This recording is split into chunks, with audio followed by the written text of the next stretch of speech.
अगले 2 सालों में देश के आधे से ज्यादा किसानों को प्रधानमंत्री फसल बीमा योजना के दायरे में लाने की सरकार की योजना। लगातार 16वें महीने महंगाई दर में आई कमी, खाने पीने के सामानों की थोक महंगाई 3% से ज्यादा कम हुई। अप्रैल से जनवरी महीने के दौरान भारतीय चीनी कारोबारियों ने 30 लाख टन चीनी निर्यात की, पिछले साल से 10 लाख टन ज्यादा चीनी निर्यात। और बेहतर भविष्य की आस में दिल्ली छोड़ छत्तीसगढ़ पहुंचा एक पत्रकार, खेती के सिकंदर में पत्रकार से किसान बनने की कहानी। नमस्कार, मैं हूं चेतना त्यागी, हाजिर हूं आपका पसंदीदा शो मंडी.com लेकर। मंडी.com में आज हम बात कर रहे हैं दाल की कीमतों पर काबू रखने के लिए सरकार ने कितनी दाल आयात की है, महंगाई दर का क्या हाल है, प्रधानमंत्री फसल बीमा योजना की महत्वाकांक्षी योजना क्या है। खेती के सिकंदर में आज एक ऐसे पत्रकार से मिलाएंगे जिसने दिल्ली की नौकरी छोड़कर छत्तीसगढ़ में जाकर खेती शुरू कर दी है। साथ ही एक ऐसे किसान परिवार से भी मिलाएंगे जिसकी कहानी देखने के बाद आपको भी खेती से लगाव हो जाएगा। मंडी.com में सबसे पहले देख लेते हैं कि जरूरी कमोडिटीज के ताजा भाव इस हफ्ते क्या रहे हैं, कहां तेजी देखने को मिल रही है, कहां कमजोरी दिख रही है। एक नजर NCDX हाजिर भाव पर।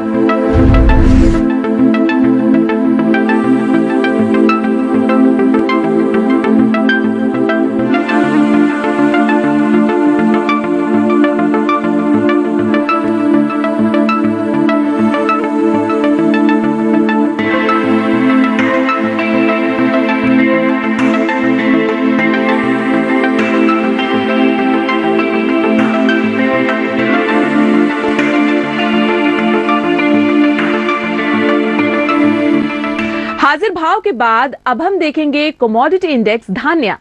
धान्या NCDX का बेंचमार्क इंडेक्स है। NCDX देश का सबसे बड़ा एग्री कमोडिटी एक्सचेंज है। जैसे शेयर बाजार की नब्ज समझने के लिए हम बॉम्बे स्टॉक एक्सचेंज के सेंसेक्स और नेशनल स्टॉक एक्सचेंज के निफ्टी इंडेक्स को देखते हैं, ऐसे ही कमोडिटी बाजार की नब्ज समझने के लिए धान्या इंडेक्स देखा जा सकता है। 10 सबसे ज्यादा कारोबार वाली कमोडिटीज के औसत से धान्या इंडेक्स तय होता है।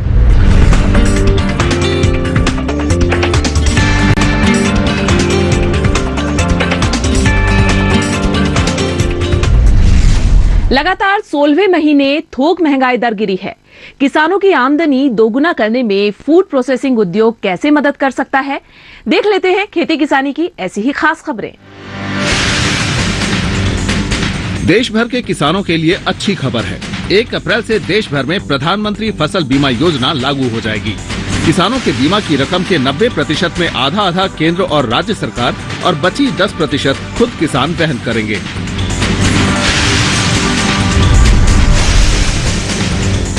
केंद्र सरकार अगले 2 सालों में देश के आधे से ज्यादा किसानों को प्रधानमंत्री फसल बीमा योजना के दायरे में ले आएगी। अभी हर तरह की बीमा योजनाओं को जोड़कर भी कुल 23% किसान ही बीमा के दायरे में आते हैं। कुल 11 बीमा कंपनियां हैं जिनके जरिए प्रधानमंत्री फसल बीमा योजना लागू किया जा रहा है। लगातार 16वें महीने महंगाई दर में कमी आई है। थोक महंगाई दर में 1% की गिरावट देखने को मिली है। इसका मतलब ये हुआ कि पिछले महीने से इस महीने थोक सामानों की महंगाई 0.9% घटी है। खाने पीने के सामानों की महंगाई 3% से ज्यादा घटी है।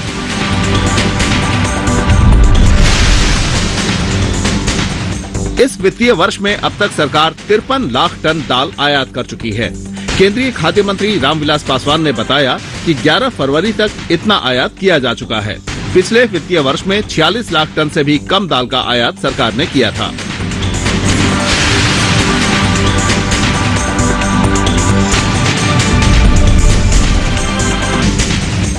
Food processing minister Harsimrat Kaur Badal ने कहा कि फूड प्रोसेसिंग उद्योग में 100% विदेशी निवेश से किसानों की आमदनी 2022 तक दोगुनी करने में मदद मिलेगी।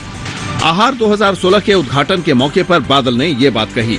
आहार 2016 में दुनिया भर की फूड प्रोसेसिंग कंपनियां शामिल हो रही हैं।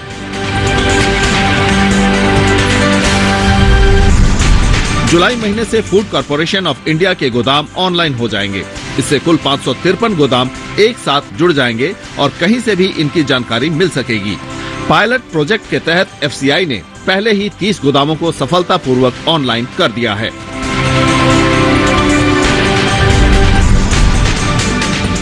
फूड कॉर्पोरेशन ऑफ इंडिया में ढेर सारे पद खाली पड़े हैं। केंद्रीय खाद्य मंत्री रामविलास पासवान ने संसद में बताया कि एफसीआई में करीब 43% पद खाली पड़े हैं। पासवान ने बताया कि जल्द ही इन पदों पर नियुक्ति की प्रक्रिया पूरी कर दी जाएगी। हरियाणा के कपास किसानों के लिए अच्छी खबर है। राज्य सरकार ने कपास किसानों के लिए 967 करोड़ रुपए की राहत राशि का ऐलान किया है। करीब 550 करोड़ रुपए का मुआवजा हिसार और सिरसा के कपास किसानों को मिलेगा। इन किसानों की लगभग पूरी फसल खराब हो गई है।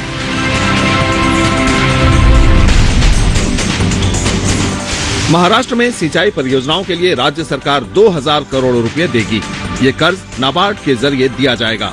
सिंचाई सुविधाएं बेहतर करने के लिए चल रही योजनाओं को केंद्र और राज्य सरकार मिलकर चला रहे हैं। नवंबर से फरवरी महीने के दौरान 19% ज्यादा तेल का आयात किया गया है। सॉल्वेंट एक्सट्रैक्टर्स एसोसिएशन के मुताबिक इन 4 महीनों में 51 लाख टन से ज्यादा खाने के तेल का आयात हुआ है। पिछले साल अप्रैल से इस साल जनवरी तक 30 लाख टन चीनी का निर्यात भारतीय कंपनियों ने किया है। पिछले पूरे वित्तीय वर्ष में 20 लाख टन से कम चीनी निर्यात की गई थी। इस समय चीनी के निर्यात पर किसी तरह का प्रतिबंध नहीं है।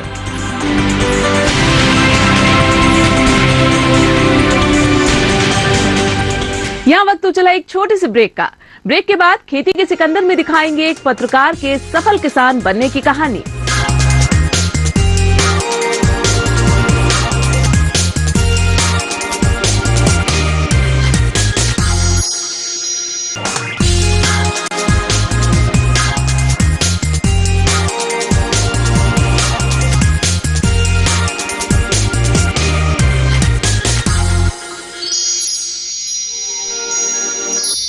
ब्रेक के बाद स्वागत है आप सभी का मंडी.com में।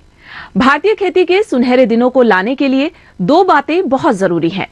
एक तो खेती के प्रति समाज का नजरिया बदले ताकि इसे मजबूरी का विकल्प ना समझा जाए, और दूसरी तरफ इसमें पढ़े लिखे आधुनिक युवाओं की एंट्री हो और इसका बाजार केंद्रित कारोबारी स्वरूप विकसित हो।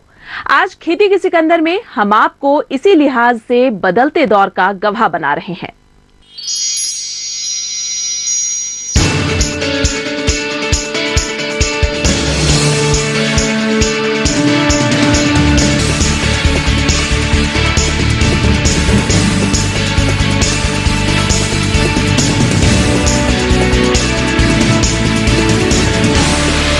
अपने बाप दादाओं की पुश्तैनी जमीन और खेती छोड़कर शहरों में नौकरी की तलाश में जाने वाले युवाओं की कहानी तो हम रोज पढ़ते और सुनते हैं, लेकिन आज हम आपको एक ऐसी कहानी सुनाने वाले हैं जिसमें छत्तीसगढ़ के कवर्धा से एक युवक निकलता है, दिल्ली जाता है और वहां दिल्ली जैसे महानगर में कई बड़े कॉरपोरेट मीडिया हाउसेज में 10 साल काम करने के बाद वापस आता है। और ये युवा जिसके घर में जिसके बाप दादाओं ने कभी खेती नहीं की थी, वो यहाँ आकर अपना सब कुछ वहाँ बेचकर समेटकर बड़े निवेश से यहाँ कवर्धा में खेती शुरू करता है। देश की राजधानी में पत्रकारिता करने के बाद छत्तीसगढ़ के इन खेतों में काम करने के लिए खुद को तैयार करना कितना कठिन काम हो सकता है, इसका बस अंदाजा ही लगाया जा सकता है। उस पर अगर खेती का न कोई अनुभव हो न ही अपनी जमीन, लेकिन इसके बावजूद पत्रकार आशुतोष गुप्ता ने खुद को इस काम के लिए तैयार किया। आशुतोष अब पत्रकार से आधुनिक किसान बन चुके हैं। पूरी योजना के साथ पत्रकारिता का साथ छोड़ा और खेती से हाथ मिला लिया। आशुतोष ने इंजीनियरिंग की पढ़ाई की थी, लेकिन जब खेती का इरादा बनाया तो IIM कलकत्ता से फाइनेंस में एक शॉर्ट टर्म कोर्स भी किया। अपनी तरफ से पूरी तैयारी कर ली, लेकिन जब खेती करने आए तो सबसे ज्यादा ताने अपने घर रिश्तेदारों से ही सुनने को मिले। मैं भी इनको बहुत सारी बातें निगेटिव बात करना चालू कर दिया था, तो कभी कलम चलाने वाला कभी हल नहीं चला पाएगा। हमने इसने किसी प्रकार के सहयोग नहीं किए, सब पूरा अपने हाथ से किया इसने। लेकिन सबके बाद बात वही कि जहां चाह वहां राह, और आशुतोष की चाह इतनी ज्यादा थी कि उसकी राह लगातार आसान होती गई। आशुतोष की चाह परवान चढ़ी दोस्तों की आर्थिक मदद और अपने खुद के एनसीआर के एक घर को बेचने से मिली रकम से। जो कमी रह गई वो कर्ज मिल गया। 35 लाख रुपए में ये जमीन खरीदी, लेकिन सब्जी की खेती के लिए इसको हमें अपने ढंग से बनाना था, जो खरीदा था जो हमने वो वैसा नहीं था जो इसमें हम सब्जी की खेती कर सके। उसके बाद इसमें इंफ्रास्ट्रक्चरल चेंज करना पड़ा। चारों तरफ फेंसिंग की, 2 लाख रुपए का इन्वेस्टमेंट उसमें आया, बोर कराया, एक मकान बनवाया और फिर पूरे ड्रिप सिस्टम जो ड्रिप इरिगेशन सिस्टम है उसमें करीब 2.5 से 3 लाख रुपए की खर्चा गए। तो यदि ओवरऑल कॉस्ट के जमीन प्लस इंफ्रास्ट्रक्चर की देखी जाए तो वो करीब 50 लाख के आसपास उसमें आ गया। इसके अलावे हमको खेती के लिए जो ऑपरेशनल हमारे जो एक्सपेंसेस थे, जो रोजमर्रा की हमारी ज़रूरतें थी, उसको करने के लिए हमको 1.5 लाख रुपए से 2 लाख रुपए प्रति एकड़ हमको लागत आई। थोड़ी सी लागत इसलिए भी ज़्यादा रही मेरी क्योंकि मैं पहली बार खेती किया था, मुझे ज़्यादा अनुभव नहीं था, सब कुछ मेरे लिए नया था, तो ये थोड़ी लागत ज़्यादा हो गई। अपना सब कुछ दांव पर लगाकर खेती करने के पीछे आशुतोष के मन में शुरू में कहीं से भी गांव लौटने या समाज को देने जैसा कुछ नहीं था। मीडिया की नौकरी करते हुए आशुतोष को यह समझ में आ गया था कि इस नौकरी में अब खास तरक्की नहीं है, इसलिए अपने दोस्त के साथ मिलकर खेती का काम शुरू करने से पहले हर तरह की तसल्ली कर लेना जरूरी समझा। ये स्टेप लेने से पहले हमने बहुत सारे फार्म हाउस देखे हैं, वहाँ पे लोगों से मिले हैं, बातचीत की है। उसके बाद हमको ये समझ में आया कि नौकरी एक अपनी जगह अलग है, उसमें ग्रोथ ज़्यादा हम नहीं हो सकता। मेरा ये सोचना है कि हम ग्रोथ ज़्यादा नहीं कर सकते। खेती एक ऐसी जगह, ऐसी चीज़ है जिसमें हम चाहे मन चाहे ग्रोथ कर सकते हैं, इतना तो स्कोप है खेती में। सारी जमा पूंजी खेतों में लगाने के बाद उस पूंजी से कमाई का जरिया अब आशुतोष को खोजना था, और कमाई करने के लिए खेती के नए क्षेत्र में गलतियां होनी भी तय थी। लेकिन हर गलती से सीखने की प्रवृत्ति मददगार साबित हुई। अब सीखने की प्रवृत्ति कह लीजिए या फिर सीखकर बेहतर करने की मजबूरी। मैंने जब खेती की शुरुआत करने की सोची तो मैंने ये सोचा कि रेगुलर इनकम होनी चाहिए, तो हमने रोलिंग के लिए सब्जी की खेती की, सब्जी में टमाटर और मिर्च की खेती, ताकि ये रोज हमें आमदनी दे। लेकिन किसी भी प्रकार का रिस्क होता है, यदि ये फसल हमारी खराब हो जाती है, यार ओवरऑल हमको सालाना आमदनी चाहिए, तो इसके लिए हमने फल की खेती शुरू की। खेती की इसी रणनीति के तहत आशुतोष ने मिर्च और टमाटर की खेती में अपना जोर लगाया। खट्टे मीठे अनुभवों को समेटते हुए आशुतोष गुप्ता को किसानी का पहला सुख हासिल हुआ जब उन्होंने अपने खेतों में अपनी मेहनत से लगाए पौधों को फलों से लहलहाता देखा। तीखी मिर्च और खट्टे टमाटरों ने आधुनिक किसान बनने की चाह रखने वाले आशुतोष को पहला मीठा एहसास दिया। जो हमारा टीपी था, टीपी मतलब ट्रांसप्लांटेशन, वो मैंने अक्टूबर में की थी, जिसकी वजह से इसका फसल जो इसकी मेरी आई वो जनवरी में आई। यदि उत्पादन के दृष्टिकोण से इसको देखा जाए तो उत्पादन तो मैंने बहुत अच्छा लिया है, करीब 40 से 45 टन अब तक का मैं उत्पादन केवल फरवरी और जनवरी के 15 दिन में मैंने ले लिया है। इस साल मिर्च के रेट ने शुरुआत में काफ़ी तकलीफ दिया। 11 रुपये लागत आती थी, 6 रुपये 8 रुपये में बिक रहा था, लेकिन उसके बावजूद मैंने इसका केयर करना बंद नहीं किया। जिसको प्रॉपरली इसको जितने भी खाद उर्वरक या दवाइयाँ जो भी लगती थी वो मैं देता रहा, और पूरे साल पूरे धैर्य के साथ इसको मेंटेन करता रहा। इसका फ़ायदा मुझे अभी हो रहा है। अभी मिर्च मेरा 30 रुपये किलो बिक रहा है, जो कि काफ़ी अच्छा रेट है, और उसमें मुझे अच्छा मुनाफा अब होने लगा है। शानदार पैदावार होना और उस पैदावार की शानदार कीमत हासिल करना, ये दोनों ही दो अलग कलाएं हैं। किसान के तौर पर कठिन दोनों हैं, लेकिन अपने खेत से दूसरे के बाजार में ज्यादा तैयारी के साथ जाना जरूरी होता है। ये सब आशुतोष को तब समझ में आया जब उन्होंने स्थानीय बाजार में अपनी फसल बेचने की कोशिश की। जब हमारी फसल तैयार हो गई और फसल आने लगी मार्केट में, तो मैंने ये देखा कि लोकल मार्केट में भी आप बेचते हैं तो आपको कमीशन भी देना पड़ता है, जो कि 8% होता है, साथ में जो माल भाड़ा लगता है वो लगता है। तो इसको मैंने थोड़ी आमदनी बढ़ाने के लिए एक रास्ता चुना। मैंने बाहर के मार्केट पता किए।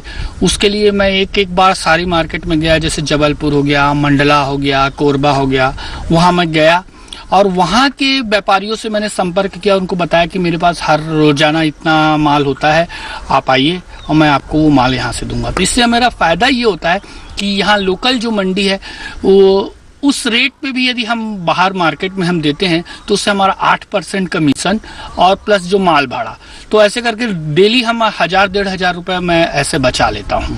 इसका फ़ायदा ये होता है कि यदि उसको मंथली मासिक तौर पे देखा जाए तो हमारे के 25 से 30 हज़ार रुपये हमारे पैसे बच जाते हैं। तो मेरा मानना है कि किसी भी किसान को नए तरीके निकालने चाहिए कि आमदनी कैसे बढ़ाई जाए। यदि आपके प्लॉट से यानी आपके फार्म से यदि आपका माल उठ रहा है तो इससे अच्छी बात और कुछ नहीं हो सकती। भले ही खेती की चुनौतियां अपार हों, लेकिन धीरे धीरे अब कई पेंच सुलझने लगे हैं और इसके साथ खेती को लेकर आशुतोष का इरादा भी और मजबूत हुआ है। अब उन्हें गर्व है कि वो न केवल अपनी आजीविका चला पा रहे हैं, बल्कि अपने इलाके के कई लोगों को रोजगार भी दे रहे हैं। इलाके में गन्ने की जबरदस्त खेती के अलावा लेबर की कमी से जूझते हुए उन्होंने एक नया प्रयोग भी किया। अब वे लेबर को दिहाड़ी के बजाय ठेके पर भुगतान करते हैं, जिसमें कोई भी लेबर अपनी सुविधा से कभी भी आकर अगर 1 किलो मिर्च तोड़ता है तो उसे 3 रुपए की मजदूरी मिल जाती है। सर यहाँ पे 10 लेबर रोजाना काम करते हैं सर, और 7-7.5 घंटा से काम करते हैं सर, और फिर उसके बाद उनको ना रोजाना का 150 रुपए का आमदनी है सर। खेती करना पहले भी कभी आसान नहीं था और अब भी नहीं है, लेकिन योजना बनाने से लेकर क्रियान्वयन करने तक खेती को कारोबार की तरह करने की ये कहानी एक और जहां भारतीय समाज के खेती के प्रति बदलते नजरिए का संकेत है, वहीं भारत में खेती के उज्जवल भविष्य का भी संदेश देती है। छत्तीसगढ़ के कवर्धा से मंडी.com के लिए अनिल वत्स के साथ भुवन भास्कर।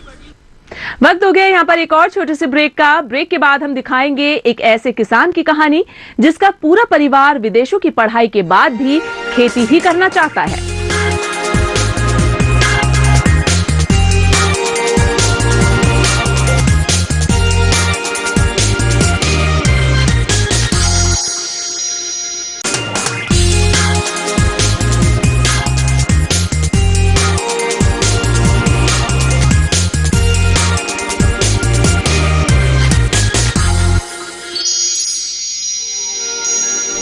ब्रेक के बाद स्वागत है आप सभी का मंडी.com में। अब हम आपको एक ऐसे किसान की कहानी दिखाने जा रहे हैं जिनका साफ तौर पर मानना है कि खेती अकेला ऐसा काम है जिसमें बिना चोरी किए अच्छी कमाई की जा सकती है। इस किसान का परिवार खेती को लाइफस्टाइल मानता है।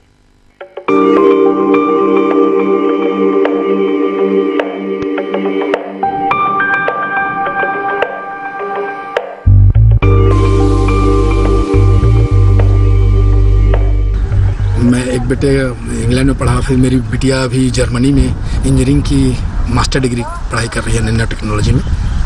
उसका भी विजन क्लियर है। वो आएगी लौट कर आएगी तो वो खेती करेगी, ससुराल जाएगी तो बोलती है मैं ऐसी जगह ससुराल जाऊंगी जहाँ खेती बाड़ी होती है। अशोक चंद्राकर की बात सुनकर आपको साफ समझ में आ गया होगा कि ये पक्के वाले किसान हैं। इतने पक्के वाले कि इनके परिवार ने भी खेती को आत्मसात कर लिया है। मतलब आर्थिक रूप से मैं बहुत ही जिसको निम्न वर्ग कहना चाहिए, मैं बहुत निचले स्तर पर था। हालांकि मेरा बैकग्राउंड इतना कमजोर नहीं था, खेती बाड़ी थी घर में, लेकिन परिवार बड़ा और ये सुविधा नहीं होने के कारण से मैं ऑटो रिक्शा चलाता था। ऑटो रिक्शा चलाते चलाते मेरी शादी हुई और मेरे बच्चे पैदा हुए। मेरे बच्चों ने मुझे थोड़े थोड़े रुपयों के लिए संघर्ष करते हुए देखा। फिर बाद में ये भी देखा कि पापा खेतों में खूब अच्छा काम कर रहे हैं, हम लोग को अंग्रेजी स्कूलों में पढ़ा रहे हैं। फिर ये यहाँ से रायपुर से फिर भिलाई में पढ़ाया, भिलाई से फिर मैंने अपने बेटे को पुणे में पढ़ाया, वहाँ के MIT कॉलेज में। फिर मैंने उनको इंग्लैंड भेजा पढ़ने के लिए। कभी अपना परिवार चलाने के लिए ऑटो चलाने वाले अशोक चंद्राकर अब बड़े सब्जी किसान हैं। 40 एकड़ के खेत में कई तरह की सब्जियां और फल उगाते हैं। अशोक बेहद साफ मानते हैं कि खेती उनके लिए कतई नहीं है जो पढ़ने लिखने में विश्वास नहीं रखते। अभी खेत में हल लेकर या फावड़ा लेकर काम करने पर से काम चलेगा नहीं। अब तो इंटरनेट का ज़माना आ गया, लोगों को अच्छा कंप्यूटर जानना चाहिए, अच्छी अंग्रेजी जाननी चाहिए, खूब पढ़ना लिखना पड़ता है, बहुत सारे लिटरेचर्स हैं, लोगों से मिलना पड़ता है, नए नए जो रिसर्च हो रहे हैं, इन्वेंशन हो रहे हैं, उनके बारे में जानना पड़ता है। इसलिए जब अच्छी पढ़ाई करने के बाद पत्रकारिता का करियर छोड़कर आशुतोष कवर्धा पहुंचे तो अशोक चंद्राकर ने आशुतोष की हर तरह से मदद की। अशोक चंद्राकर को आशुतोष अपना गुरु मानते हैं। सुषमा नंदा जैसी सामाजिक कार्यकर्ता भी मानती हैं कि आशुतोष जैसे नौजवानों को परिवार से लेकर सरकार का समर्थन काफी कुछ बदलाव ला सकता है। कोई ऐसा व्यक्ति इतना हाईली एजुकेटेड और जिसकी जरा सी दूर दूर तक भी पृष्ठभूमि भी नहीं है, वो आकर अगर इस तरह का काम करता है तो मैं सोचती हूँ कि देखिए, सबसे पहला सहयोग तो उसे परिवार और समाज से मिलना चाहिए। क्योंकि अभी जैसा उन्होंने भाई साहब ने बताया भी कि कोई भी काम, स्पेशली खेती, अगर आप पढ़े लिखे हैं, एग्रीकल्चर में वाकई में बहुत बहुत उज्जवल भविष्य है। खेती ने अशोक चंद्राकर और उनके परिवार को इतना कुछ दिया है कि उनका बेटा कबीर लंदन की चेस्टर यूनिवर्सिटी से फाइनेंस में MBA करके लौटा है और उसकी समझ एकदम साफ है। मैंने फाइनेंस पढ़ा है और फाइनेंस पढ़ने के बाद ही मैंने ये तय किया है, मतलब देख के कि इन्वेस्टमेंट कितना है, रिटर्न्स कब तक हैं, ब्रेक इवन पॉइंट कब आता है, सारा चीज़ देख के मैंने ये पाया। बल्कि इसके अलावा मैं फूड प्रोसेसिंग के बारे में भी काफ़ी तो नहीं कहूँगा, बट कुछ बेसिक स्टडीज़ की थी। तो सब में जो ब्रेक इवन पॉइंट मैंने अपने ढंग से पाया, मुझे लगा कि खेती बेस्ट है उस मामले में भी। बेटे की इतनी साफ समझ बनाने में अशोक चंद्राकर का ही योगदान है। अशोक चंद्राकर को बस पता चल जाए कि देश के किसी हिस्से में खेती पर कुछ नया हो रहा है, वो वहां पहुंच जाएंगे। और देश ही नहीं, खेती की बेहतरी जानने समझने के लिए वो दुनिया के किसी भी हिस्से में पहुंच जाते हैं। जहाँ भी मुझे मालूम चलता है यहाँ कुछ नई जानकारी मिलेगी, मैं वहाँ चले जाता हूँ जानकारी लेने के लिए। विदेश भी चले जाता हूँ। अब भी मैं ताइवान से होकर आया। जो मेरे यहाँ ये अमरूद की खेती आप देख रहे हैं, इसमें क्या नया हो सकता है, क्या अच्छा हो सकता है, अच्छी मार्केटिंग कैसे हो सकती है, इसमें टेस्ट कैसे डेवलप कर सकते हैं, इसकी साइज को कैसे कंट्रोल कर सकते हैं। आशुतोष और कबीर भारतीय कृषि के लिए उम्मीद की किरण है और अशोक चंद्राकर जैसे लोग खेती की समृद्ध कहानी की मजबूत बुनियाद। विदेशों से ऊंची शिक्षा हासिल कर खेती की ओर लौट रही इस नई पीढ़ी के आने से एक और जहां खेतों में सूचना और तकनीक की जो जरूरत है वो पूरी हो सकेगी, वहीं बड़े पैमाने पर निवेश भी हासिल हो सकेगा। रायपुर से मंडी.com के लिए अनिल वत्स के साथ भुवन भास्कर। मंडी.com में फिलहाल इस हफ्ते इतना ही। अगले हफ्ते मैं फिर मिलूंगी खेती की किसी और समृद्ध कहानी के साथ, उपज के पक्के भाव और किसानों के काम की हर जरूरी खबर के साथ। नमस्कार। आपकी राय हमारे लिए बहुत महत्वपूर्ण है। आप हमारे टोल फ्री नंबर पर कॉल कर सकते हैं और अपनी राय दे सकते हैं। साथ ही आप ईमेल के जरिए भी हमें अपनी राय दे सकते हैं। हमारा ईमेल पता है ltdexmandi@gmail.com।